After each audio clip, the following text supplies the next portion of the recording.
Hello and welcome to news 18 India. मैं हूं आपके साथ पंकज भार्गव। देखिए आज नो कलर्स बट चेक। क्यों? Checkmate. Handsome, cool, calm, Rajiv Mishra. देखिए अब world cup T20 world cup बहुत इंटरेस्टिंग हो गया है। सुपर 8 में दो अलग अलग ग्रुप्स, भारत और पाकिस्तान दोनों अलग अलग ग्रुप में। लेकिन जो सबसे रोचक स्थिति है वो तब बनेगी जब महामुकाबला होगा। किस किस के बीच में महामुकाबला? एग्री नहीं करेंगे राजीव, लेकिन देखिए लोगों के मन में तो रहता ना कि एक बार फिर से भिड़े, फिर से पटकनी दें पाकिस्तान को। तो सेमीफाइनल में क्या दोबारा से मुकाबला हो सकता है, उसकी कुछ संभावना है बड़ी कठिन डगर पाकिस्तान के लिए राजीव। जी बिल्कुल, देखिए कठिन, बहुत कठिन डगर है क्योंकि पूल जो पाकिस्तान का पूल है उसमें उनको श्रीलंका को हराना है, फिर न्यूजीलैंड है और इंग्लैंड है उस पूल में, जिसमें श्रीलंका को एक शेर है, दूसरा सवा शेर। हाँ, और श्रीलंका को अपने होम एडवांटेज है अपने जगह पे खेलने का। हालांकि जिम्बाब्वे ने उनको लीग मैच में हरा दिया, लेकिन उसके बावजूद इंग्लैंड और न्यूजीलैंड, खासतौर से मैं न्यूजीलैंड की बात करूँगा पंकज भाई, आपकी भी फेवरेट टीम है वो। बहुत ज़बरदस्त क्रिकेट वो खेलते हैं और ज़्यादातर आईसीसी टूर्नामेंट्स के सेमीफाइनल वो खेलते हैं। बिल्कुल। तो ये एक बड़ा हमेशा से चैलेंज रहता है। तो दो टीमें कौन सी निकल कर आएंगी उस पूल से, तो एक तो मुझे न्यूजीलैंड लग रहा है, बिल्कुल साफ है। और आप थोड़ा सरप्राइज होंगे, दूसरी टीम मुझे पता नहीं क्यों पाकिस्तानी लग रही है, क्योंकि पाकिस्तान ने जिस तरह से परफॉर्म किया, और देखिए वो सरप्राइज़ करते हैं हमेशा, और उनके पास सरप्राइजिंग फैक्टर दो हैं। एक तो उस्मान तारिक है ही उनके पास, दूसरा साहिबजादा फरहान जिन्होंने सेंचुरी लगाई। और आपको याद होगा जब इंडिया पाकिस्तान का मैच था तो इन्हीं दो खिलाड़ियों पर हम दोनों ने बातचीत भी की थी कि ये दोनों खिलाड़ी मैच विनर्स हैं, ये चलेंगे तो पाकिस्तान बहुत ईजिली जीत जाएगा। तो ये एक आपने बड़ा अच्छा पॉइंट उठा दिया एक्चुअली, और वो दर्शकों को भी बड़ा मज़ा आएगा, और मुझे लग रहा है वो कमेंट भी करेंगे कि एक बार हो जाए इंडिया पाकिस्तान। और अब वो मैच 4 तारीख को होता है, होली के दिन, यानी पाकिस्तान दहन हम कर पाते हैं, या होली के एक दिन बाद गुजिया वुजिया खा के फिर उनको हराया जाएगा। तो ये है, अब ये 4 को मुकाबला होता है, 5 का इसका वेट करना है। लेकिन हम सब भी ये चाहते हैं, मैं भी चाहता हूँ कि पाकिस्तान आए एक बार सेमीफाइनल में, ताकि वो कहे ना कि तुक्का लग गया कोलंबो में और जीत गया। ऐसा नहीं, दोबारा हराएंगे, फिर हम फाइनल में जाएंगे, उसके बाद ट्रॉफी जीतेंगे। लेकिन अब जिस तरह से खेल रहा है पाकिस्तान, आपको लगता है कि अब क्योंकि पाकिस्तान की तरफ से साफ ये कहा जा रहा है, तमाम खिलाड़ी ये बात कह रहे हैं कि हम तो मुकाबला जीतने के लिए खेल रहे हैं, वो बीच के मैचों को गिन ही नहीं रहे, तो उत्साह से ज्यादा अति उत्साह के शिकार है कहीं। बहुत बहुत अच्छा पॉइंट आपने उठाया, क्योंकि जो शादाब खान है उनके लेग स्पिनर, कल मैच जीतने के बाद उन्होंने सीधे वसीम अकरम और वकार यूनुस को चैलेंज कर दिया पंकज भाई। उनका ये कहना था कि जो लोग हमारे पे उंगली उठा रहे हैं, जो हमारे देश के पुराने क्रिकेटर्स हैं, उन्होंने कब वर्ल्ड कप जीता है। अब आप सोचिए, अपने ही देश के खिलाड़ियों को आप कटघरे में खड़ा करना, शायद वो भूल गए कि वसीम अकरम 92 विनिंग टीम के मेंबर थे। इसके अलावा जितने भी और कॉमेंट्री कर रहे हैं, वो रमीज़ भाई की बात कर लें, मतलब हम लोग तो भाई करके ही बात करते हैं, हम तो रिस्पेक्ट ही देंगे पाकिस्तान के जो सीनियर क्रिकेटर्स हैं, क्योंकि उन्होंने अचीव किया है। आज के दौर के क्रिकेटर्स को भाई कहने में भी शर्म आएगी, क्योंकि कोई अचीवमेंट नहीं है, बड़बोलापन है। आप हार जाएंगे तो कहेंगे कोई बल्ले से किसी ने पिच बदल दी तो किसी ने कुछ कर दिया। लेकिन एक्चुअल क्रिकेट जब पाकिस्तान ने 90s में खेली है, और इमरान खान की कप्तानी में जब जीते, उसके बाद एक गोल्डन पीरियड था पाकिस्तान पीरियड में। अभी तो बहुत बुरे हालात हैं, हालांकि उन्होंने बहुत अच्छा मैच जीता इंडिया से हारने के बाद, नामीबिया को जिस तरह उन्होंने हराया, उस्मान तारिक ने जिस तरह की गेंदबाजी की, वो अभी तक बड़ी मिस्ट्री बने हुए हैं इस वर्ल्ड कप में।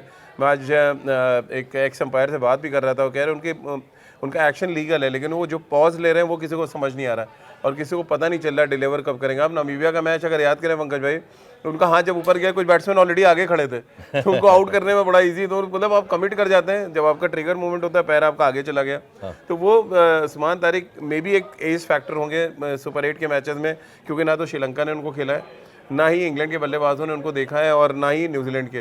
तो उनके जो 4 ओवर होंगे तीनों मैच में, यानी वो पर हमारे खिलाड़ियों ने उस्मान तारिक को पकड़ लिया और परख भी लिया। पकड़ा, लेकिन आप देखिए ना, हम रन नहीं बना पाए उनके अगेंस्ट। उस टर्निंग ट्रैक पे, हालांकि वो स्पिन फ्रेंडली विकेट था, लेकिन उसमें 4 ओवर में 24 रन दिए खाली उस्मान तारिक ने, जिसमें सूर्या ने एक चौका पहली गेंद पे मारा, लेकिन अगले अगर आप देखें उनके तो बहुत कंट्रोल है उनको अपनी गेंदबाजी पे। तो जो पाकिस्तान अच्छा कर रहा है उसमें वो अच्छा कर रहे हैं, लेकिन वो मुंह से जब क्रिकेट खेलना शुरू करते हैं, जैसी एक जीत, वो भी नामीबिया से मिली जीत पे, ऐसा उछल कूद मचाया उन्होंने कि लग रहा था वर्ल्ड कप जीत लिया, जो ऑलरेडी होना नहीं चाहिए। हम तो इसीलिए कह रहे हैं कि इनकी भड़ास हम लोग निकाल देते हैं एक बार कि ये हम लोग भी दुआ करते हैं कि पाकिस्तान सेमीफाइनल क्वालिफाई कर जाए, पाकिस्तान और श्रीलंका दोनों आ जाए। मुझे तो ये अच्छी बात ही होगी, एशिया की 2 टीमें आए, इधर से भारत पहुँचे, और जिम्बाब्वे के लिए मैं बड़ा प्रे कर रहा हूँ कि जिम्बाब्वे ने बहुत अच्छी क्रिकेट खेली है, और जिम्बाब्वे को आना चाहिए। तो अगर जिम्बाब्वे आ जाता है इंडिया के साथ और उधर श्रीलंका और पाकिस्तान, तो मुझे लग रहा है बड़ा मजा आएगा सेमीफाइनल नहीं, में। पर अब जिन जिन टीमों के साथ पाकिस्तान का मुकाबला है, पहले मैं सबसे पहले श्रीलंका की बात करता हूँ।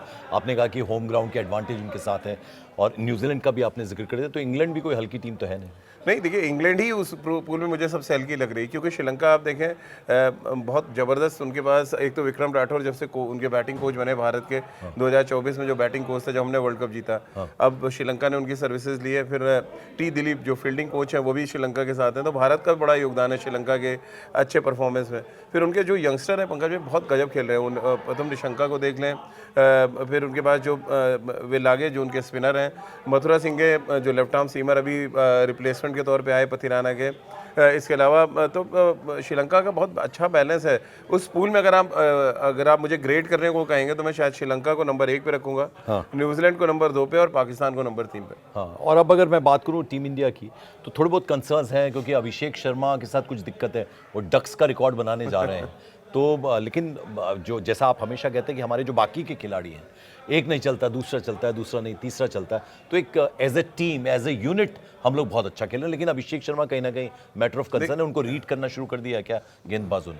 देखिए रीड तो करा है, और देखिए अगर आप पैटर्न आपका एक जैसा हो, जो आर अश्विन ने भी बड़ा अच्छा डिस्क्राइब किया अपने शो में। उन्होंने कहा कि जब आपको ऑफ स्पिनर पकड़ लेता है, वो खुद ऑफ स्पिनर रहे हैं और लेफ्ट हैंडर के खिलाफ उनको गेंदबाजी करने में मजा आता है, तो जो रूम क्रैम्प उनको ऑफ स्पिनर कर रहा है और नया बॉल जो स्किट कर रहा है जिसकी वजह से वो बोल्ड हो रहा है, तो उससे वो क्रॉस द लाइन खेलने से बचना पड़ेगा। और आज सुनील गावस्कर ने भी उनको सजेशन दिया है कि आप आड़ा मारना बंद कीजिए, आप थोड़ा सा सीधा खेलिए, 1-2 रन बनाइए, थोड़ा बैट पे बॉल लगे।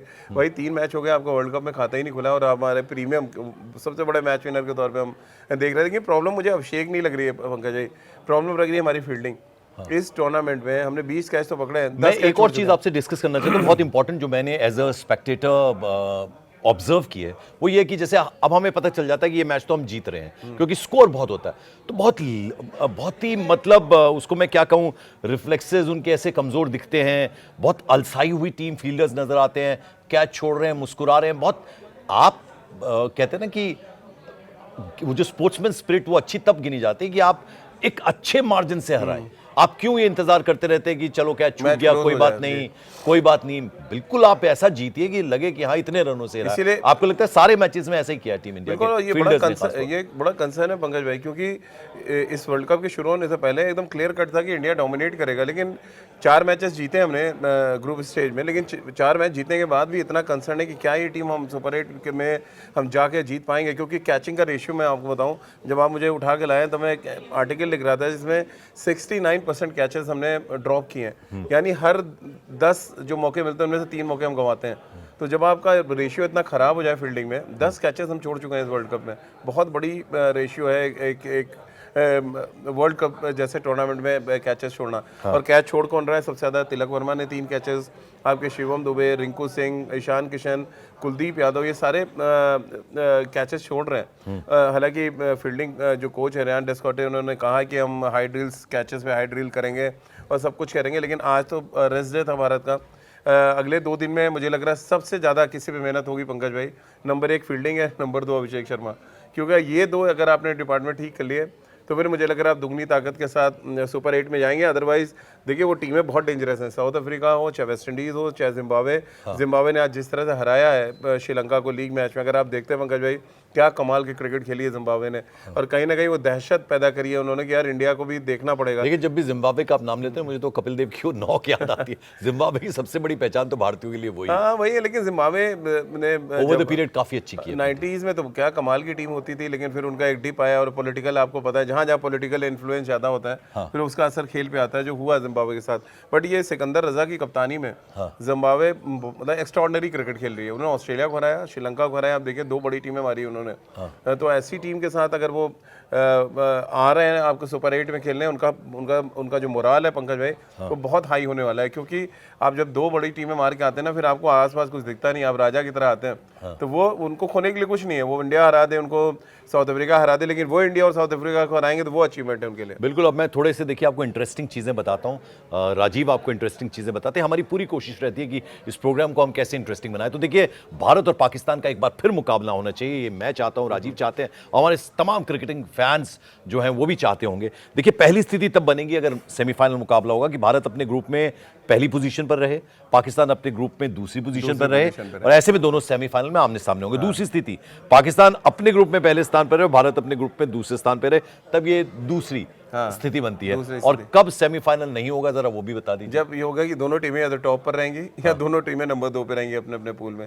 तो इंडिया के तो चांसेस है नंबर 1 पे जाने के। साउथ अफ्रीका मैच मुझे लग रहा है बहुत डिसाइसिव होगा।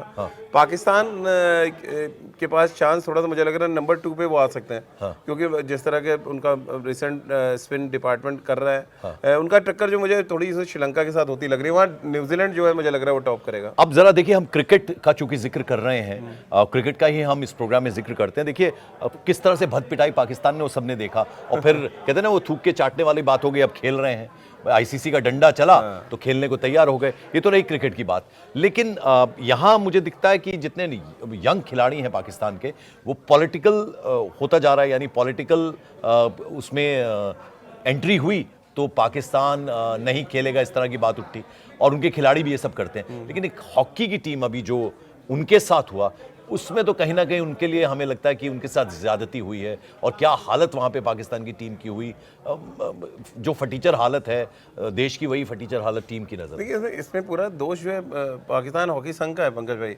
हमारी भी इंडियन हॉकी संघ अगर हमारी टीम भेजती है, हमारा हॉकी फेडरेशन भेजता है टीम, तो देखिए 2 तरीके से बायलैटरल सीरीज होती हैं। या तो आप पूरा खर्चा जब आप जाते हैं ऑस्ट्रेलिया उठाएगा, जहाँ पे ये गई थी पाकिस्तान, या ऑस्ट्रेलिया जब यहाँ आता है तो उनका खर्चा हम उठाएंगे, या तो फिर बार्टर होता है कि हम आधे खर्चे पे वो सीरीज खेलेंगे। क्योंकि देखो ऑस्ट्रेलिया तो अपने जगह पे खेल रहे हैं, उनके प्लेयर्स भी होटल में ही रुकते हैं जब आप बायलैटरल सीरीज होती है, तो वो खर्चे बढ़ जाते हैं। इस बार क्या हुआ मुझे लग रहा है, क्योंकि इससे पहले ऑस्ट्रेलिया पाकिस्तान गई थी, तो मे भी पाकिस्तान के पास पैसे नहीं थे और ऑस्ट्रेलिया अपने खर्चे पे गया, उसने बायलैटरल सीरीज खेली।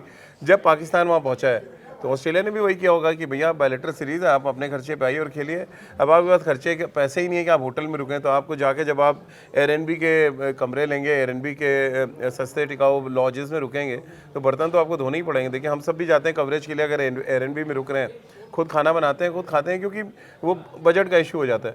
तो वही हाल है पाकिस्तान के साथ, उनके साथ भी यही इशू हुआ है कि उनके पास जो है खाने, और या तो खा लें या तो बर्तन धुलवाने किसी से। तो उन्होंने सोचा कि यार भैया खाना ठीक है, बर्तन तो खुद ही धो लेंगे। नहीं, पर हमने अपने देश में देखा है, क्रिकेट तो देखिए जुनून की तरह है, फेस्टिवल की तरह है क्रिकेट हमारे लिए, और वो शायद पाकिस्तान के लिए भी था।